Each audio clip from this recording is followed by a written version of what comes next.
The police here in Manchester are trying to piece together just what happened here, and on the face of it, it's quite a complicated crime with several crime scenes. Now I'm just going to show you a brief map of the area here, just so we can get it clear about where we are and what the police say happened. Now this is Moston in northwest Manchester. Now at 10:20 yesterday, the police were called to where I am on Delta Walk, which is in the Moston area of Manchester, and when they got to a house here, they found 41-year-old Robert Jackson dead in the flat. Now with him was his 13-year-old daughter Aisha, and she had serious injuries as well, and she is now very ill in hospital.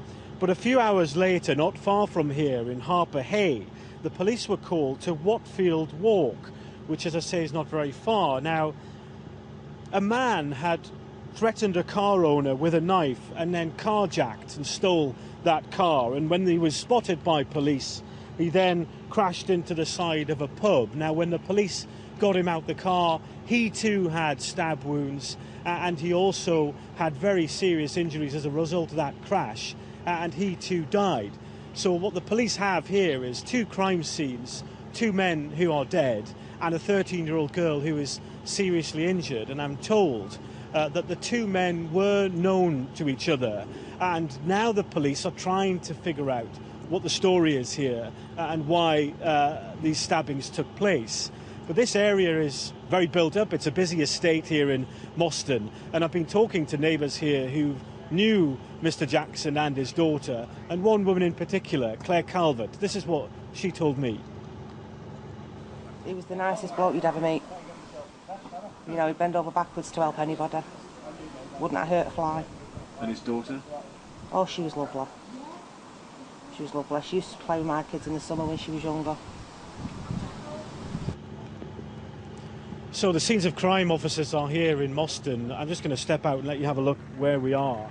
Just beyond the police tape, beyond the police cars, and you can see a blue tent just in the distance there, and a scene of crime officer. That's the house where the stabbing took place, and that is where Mr. Jackson and his daughter were found. So an enormous amount of investigation and forensic and evidence gathering needs to be done there. But the police say they are not looking for anyone else in connection with these stabbings. They are pretty sure that the two men involved were the only men involved. But clearly this 13-year-old girl, Alicia, is very ill in hospital with stab wounds, and that will be the priority now, to make sure she survives, that she pulls through, and police officers, when it is appropriate, will want to interview her, because she will clearly have critical information about what she saw and the events that played out. But a very complicated crime scene and a very complicated investigation for Greater Manchester Police to pick through, and they say they are in the early stages. But what we know is 41-year-old Robert Jackson was stabbed in this house. His 13-year-old daughter Alicia must have seen something, and we have another man fleeing the scene, sources tell us, carjacking, stealing a car, crashing into a pub and dying as a result of that. So a lot for the police to pick through here in Manchester today.